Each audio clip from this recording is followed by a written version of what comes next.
ہیں وہ یہ کہہ رہے ہیں کہ بھائی سناتن دھرم ہی حق ہے، اور اس کی وجہ یہ ہے کہ بھگوان نے خود ہی اس کو اسٹیبلش کیا تھا، اور رہی بات اسلام کی تو اس کو اسٹیبلش کرنے والے تو محمد صاحب ہیں صلی اللہ علیہ وسلم، اور کرسچینٹی تو اس کو اسٹیبلش کرنے والے عیسیٰ علیہ الصلوۃ والسلام ہیں۔ تو جس چیز کو بھگوان نے یعنی اوپر والے نے خود ہی اسٹیبلش کیا ہو میں تو اس کو سچ مانوں گا۔ یہ بات انہوں نے کہی، یہ بات اس وقت درست ہوتی اگر واقعی ایسا ہوتا، ایسا ہے نہیں۔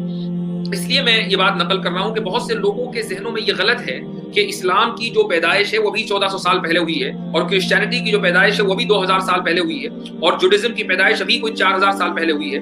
ایسا نہیں ہے، بلکہ اسلام روز اول سے ہے۔ خود اگر آپ سناتن دھرم کو اگر آپ عربی میں کہیں تو اسی کو الدین القیم کہا جاتا ہے۔ الدین القیم یعنی سیدھا دین، قرآن کریم کے اندر دین القیم کی ٹرمینالوجی آئی ہے۔ سناتن دھرم کا آپ ترجمہ کر دیجئے۔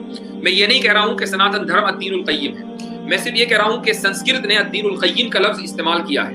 ہوا یہ ہے کہ ہر زمانے میں جو اللہ تعالیٰ نے مختلف دین بھیجے ہیں، مختلف انبیاء کو، دین تو ایک ہی ہے، مختلف انبیاء اور رسولوں کو جو مختلف شریعتیں دی ہیں، اس کی وجہ سے دین کا نام بدلتا چلا گیا، لیکن جو کور پرنسپل ہے یعنی توحید اور رسالت اور آخرت، بعث بعد الموت یعنی ریزرکشن، مرنے کے بعد زندہ ہونا، یہ حضرت آدم یعنی پہلے انسان سے لے کر آخری انسان تک یہ دین انچینجڈ ہے۔ اس کو آپ کسی زمانے میں یہودیت سے تعبیر کر لیتے ہیں، کسی زمانے میں اس کو عیسائیت کہہ لیتے ہیں، کسی زمانے میں اس کو کسی یعنی نوح علیہ الصلوۃ والسلام کا دین کہہ لیتے ہیں، کسی زمانے میں شعیب کا دین کہہ لیتے ہیں، اور آج کے دور میں اس کو اسلام کہا جاتا ہے۔ تو یہ اسلام کوئی 1400 سال پہلے کا نہیں ہے، بلکہ روز اول سے ہے۔ تو اس لیے اس غلط فہمی سے نکلیے کہ یہ بھی 1400 سال پہلے آیا ہے۔ اگر یہ صرف 1400 سال پرانا ہوتا تو قرآن اصحاب کہف کی تعریف نہ کر رہا ہوتا، کیونکہ اصحاب کہف کرسچنز تھے، اور اس زمانے میں کرسچینٹی ہی اسلام تھا۔